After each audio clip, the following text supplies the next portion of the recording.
Okay, so John, thank you for taking the time to talk to me and the students at the University of Waterloo today. I'd like to begin by just asking you to tell me about Mars, what its role is in supporting technology entrepreneurs and organizational innovation. Yeah, I'll be happy to. Mars is three things, I would say.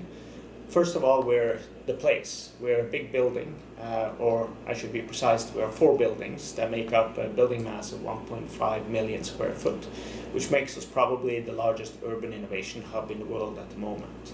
So we're obviously, that's our platform, and it's important. It's where we have curated a community of about 6,000 people that come in to work here every day, and they all play a role in Canada's innovation economy.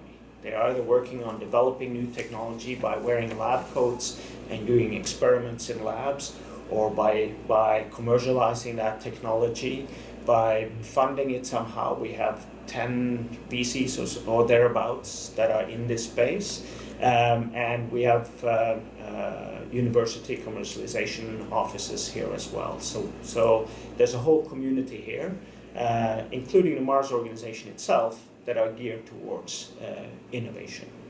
Wonderful, thank you. And can you tell me? Go ahead. So that's the building. That's the first part. Okay, go ahead. Beyond that, obviously, we have very rich programming. So we do what you would expect from an innovation hub, which is the traditional sort of entrepreneurship programming, entrepreneurs coming sharing success stories, us running educational type events for entrepreneurs, depending on what stage they're at and within typical questions that they're dealing, whether it's funding or legal or it's product development or it's marketing and sales. Like we run very, very large entrepreneurship education programs.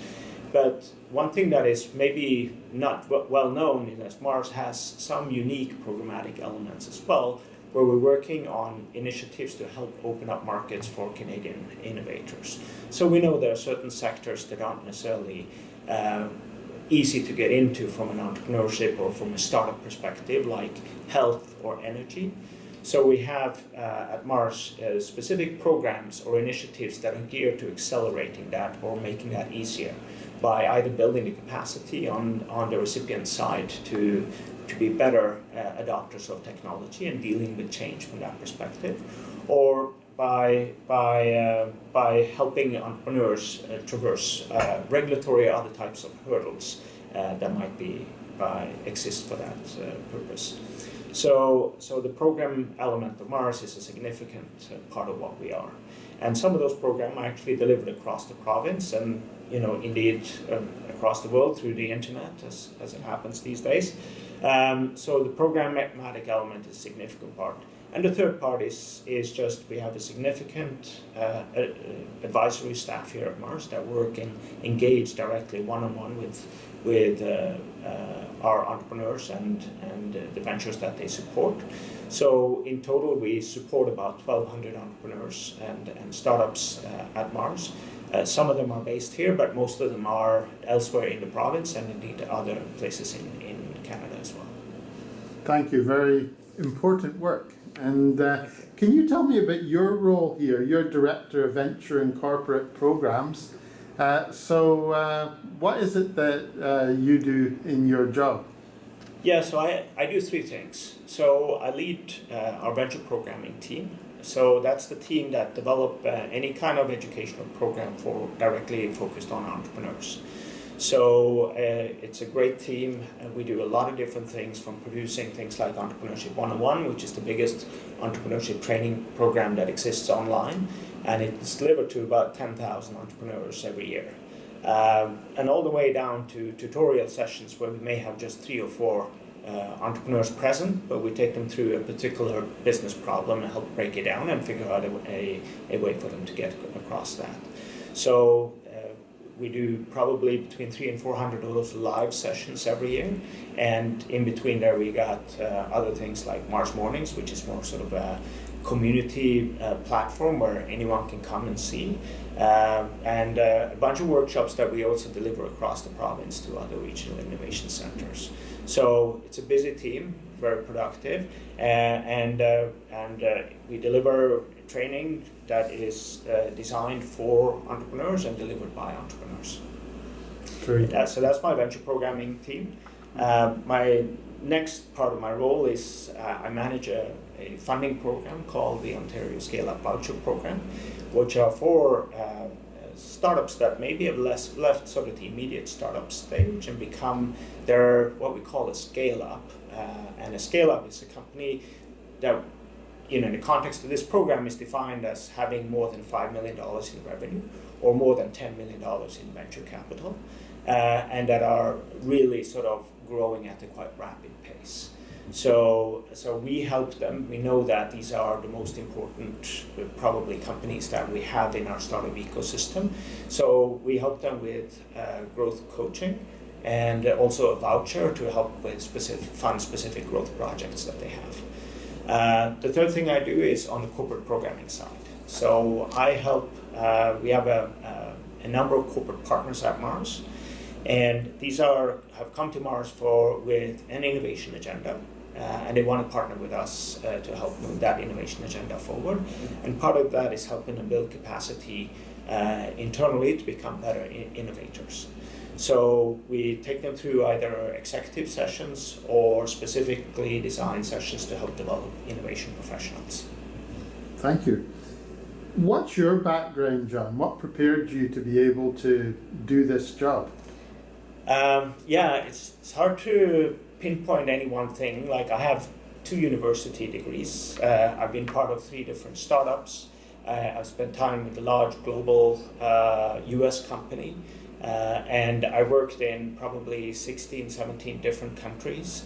And so I think that, it's the diversity and range of different things that I've been involved in that has prepared me to do this job more than any one particular thing. But certainly, I think that if I hadn't spent time with a startup, been a co-founder of a startup, I would have been a little bit a fish out of water at Mars. So the entrepreneurial background is appreciated. There's lots of people that have been entrepreneurs in their past lives that are working here at Mars, and I think that's important because of the credibility it gives us with our audience there. So. Absolutely. And so, why is technology-based entrepreneurship and innovation important to countries in the world today? It's a very interesting question. I think, technology has the potential to solve a lot of big problems for our society today. And I think the practice through which that happens is innovation. So the way you define innovation is that you develop something new and you implement it in the marketplace. The invention itself is not innovation. It's the fact that it ends up in the hands of the user that is the actual manifestation of innovation. So, and for the people and the countries that are able to do that at scale, that there is also an additional benefit, or maybe more than one additional benefit. One in that if you're solving big, hairy global problems, you do meaningful work, and perhaps you get wealthy. There's certainly a prosperity angle to entrepreneurship as well that attracts some people. But actually, you'd be surprised to know that 3/4 of the entrepreneurs that we work with here at Mars, and we work with a lot, are motivated by the impact they're making more than by the money that they think they're going to make. Very interesting. Organizations are declaring a desire to innovate today, perhaps much more than they have in the past. Why do you think that is, and why do many of them struggle with it? It's a difficult question. There's a lot of moving parts to it. But I think in terms of motivation, there's a quote from Jack Welch that I like a lot, which is that if the world outside is moving faster than it's moving inside, then the end is nigh. So, essentially what he's saying is that if companies are looking outside and see a world that is evolving and changing much faster than they're capable of changing inside, then your business and your business model and probably your products and services are in the process of becoming obsolete. And there's a lot of research that manifests that. We can see that the number of the average lifespan of companies listed in the Standard & Poor's 500 has gone down dramatically in the last couple of years, and it's trending towards an average lifespan of about 12 to 15 years. So going down for what it used to be just after World War II, probably 40 or 60 years. Meaning that if you had a business then listed on the Standard & Poor's index, you could expect to spend a fair amount of time there, but for various reasons now that's gone down dramatically. So there's sort of pretty obvious pressure on both corporate boards and corporate management to start doing something about that. Now, it's not easy. In fact, innovation is really hard, especially if you're not part of the founding team, you weren't part of the entrepreneur, so maybe the company has passed on management to professional management for some time. Professional management may not always have had the agency to innovate and change that kind of came with the entrepreneur themselves. They're more there to execute the vision that the entrepreneur created and left behind, rather than to reinvent and renew it. So I think if you've been under professional management for quite some time, innovation is very, very hard. And it's hard because it requires different types of leadership. It requires a different skill set than most companies have today. It requires maybe a different culture that they have been cultivating. And it requires a completely different set of processes than by which the rest of the business is managed. And that kind of a duality or messiness, a lot of people don't like. So it makes them uncomfortable. It's not how they're trained to manage. It's not how they become successful in the past. So in big corporations, then sometimes there's inertia. You can get by not doing anything, and just execute and operating the way you've always been doing it, and for a period of time that's going to be okay. So, but in the end, risks of things like the destiny of Blockbuster could be around the corner, where Blockbuster could have continued to optimize how the retail experience was for their clients, with better suites and a better selection of movies, and done everything best in class, and they still would have been out of business just because Netflix operates in a completely different way.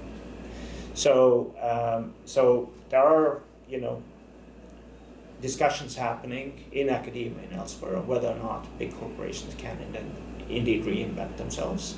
There are some that I think are doing a pretty decent job at it, and I'll get to a couple of them in a minute.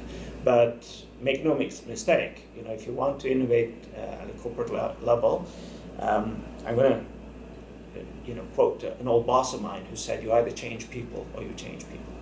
Mm-hmm. So either you get people to work and act differently, or you have to replace them. That's probably the harsh reality of innovating in a corporate setting. Very interesting. So what can organizations do? And you've described this to some degree, but if you were asked by an organization, what can we do to become more innovative? What do you tell them? So I think they kind of have to look at, I'm going to take a practical approach to this and say that they're going to have to look at innovation and how they're innovating as a new product or service. So the way companies make new products and services today is that they start with doing some research. They try to educate themselves and figure out, okay, what's out there, what's best in class, and then try to figure out, maybe can I establish some sort of a prototype here?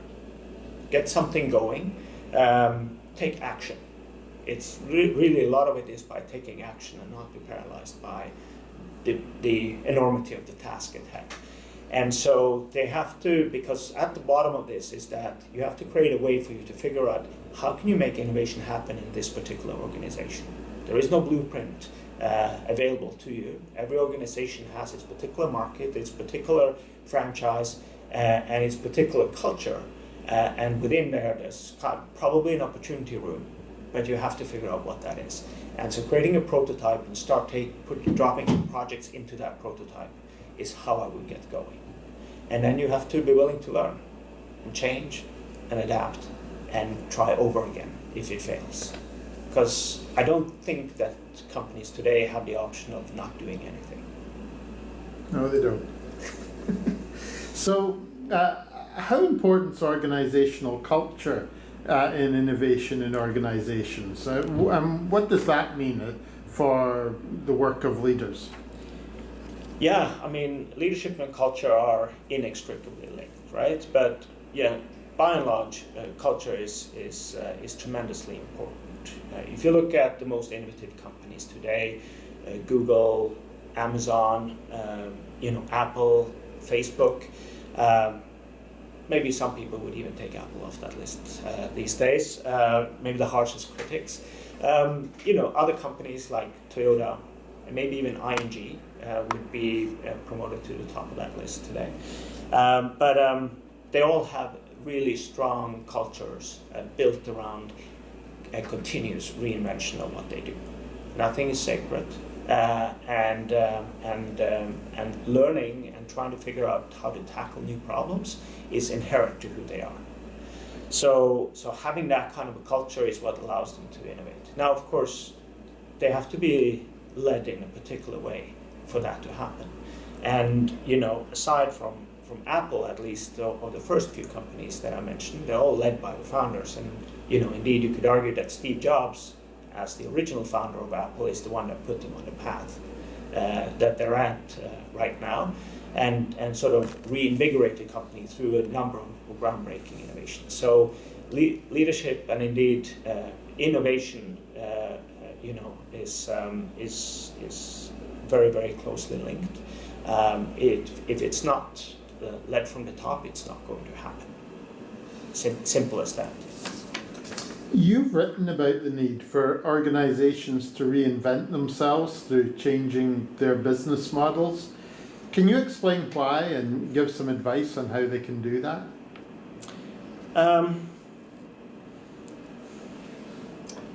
Yeah, changing a business model. I kind of like sort of one of the big mantras that Jeff Bezos has implemented at Amazon, and that's the whole idea of day one, where every day he talks of every day as day one, meaning that whatever you did in the past shouldn't necessarily stop you from seizing opportunities presented now and in the future. So I think that's kind of as a good starting point for thinking about your business model. I think that's very important. Now, there are challenges. Like just a few days ago, I was working with one of the biggest and most successful corporations that we have in today's market, and they have indeed had a very, very successful business model, and yet they are having to change it. And at that point, when you've had a very, very successful business model, you practically built an empire on top of it, and changing it becomes very, very political. So it is. I'm not a politician. I don't know how to navigate power structures. I can talk to the rationale for the need to do it, but essentially, where the need comes from is that when the markets around us change, everything follows. So consumer preferences and expectations have changed big time, and that's driving a lot of change today. And it's challenging existing business models. Consumers expect to get their news for free through a handheld device. When I grew up, and I'm dating myself here, I was a newspaper boy, and I made my living by providing the news on the doorsteps of people. And no one under the age of 40 is doing that anymore. They're all getting it through some sort of a connected device. And obviously, so you got a whole sector there that has their business model challenged. You got technology again creating different relationships between either suppliers and their buyers or any kind of internal process in a business that allows for you to operate differently. So again, communication, the flow of information, can make decisions happen quicker. They can make processes take a lot less time, meaning that you can redistribute resources to other areas. So all of that is enabling different types of business models. And finally, I think that we're seeing a new generation of technologies that are come in and accelerate that a lot. We refer to them as exponential technologies. They include things like artificial intelligence and robotics. They include things like information-based genomics. They include things like 3D printing, which are then all potentially accelerating, but not just information flow, but indeed what we do with that information. So there'll be very, very interesting to see a number of new business models empowered through those new technologies that will be radically different from anything that we've seen in the past again.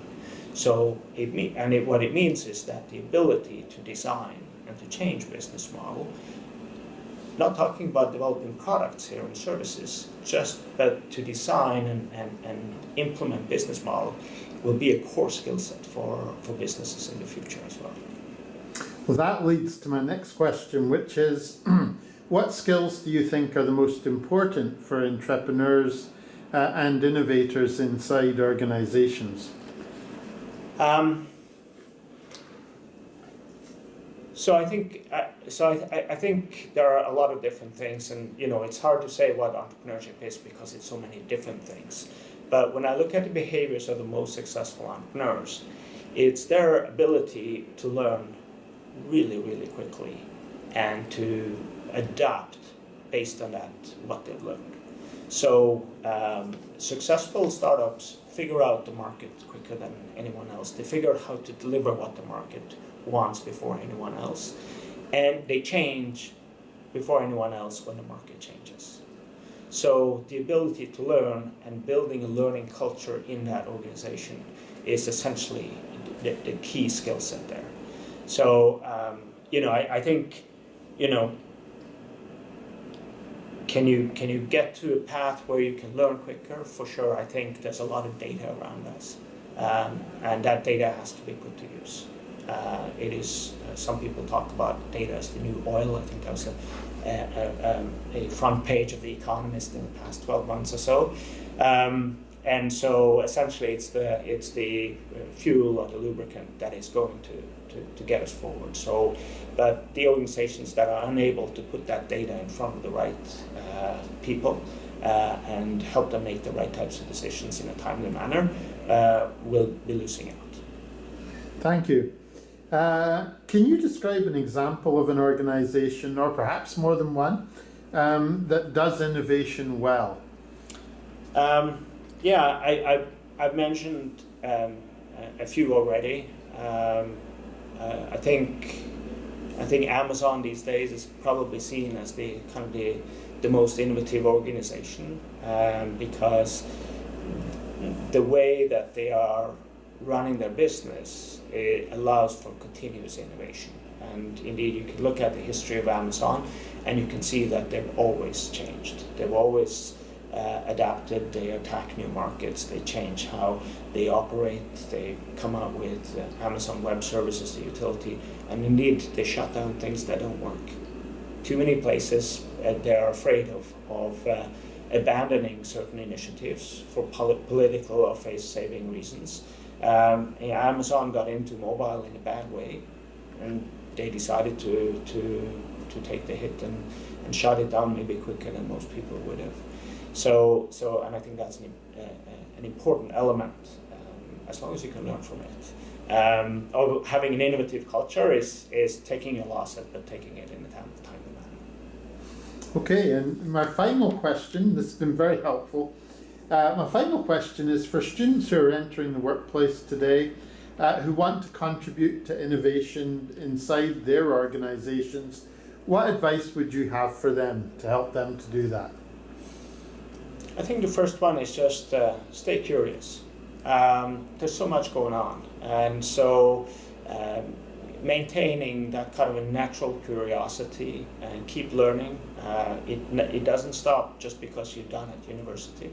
It becomes a lifelong endeavor to sort of educate yourself and keep acquiring new skills and processing new data. So I think that's kind of the ultimate thing. I think there are certain things you can do to help with that. Number one would be to travel or to try to see and experience new things on a continuous basis. There are many different realities out there, and traveling is a very effective way of engaging with different realities. So if you have the opportunity to travel, take it. There are other ways of engaging with it too, and that is just talk to people that are different from you.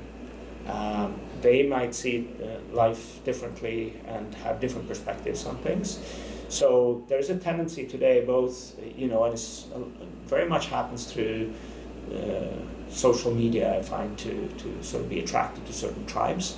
And that's sort of almost a way of leaving out people that are different from you. So make an effort to not end up in a bubble, but to really interact with people that have different circumstances, come from different backgrounds, and maybe have indeed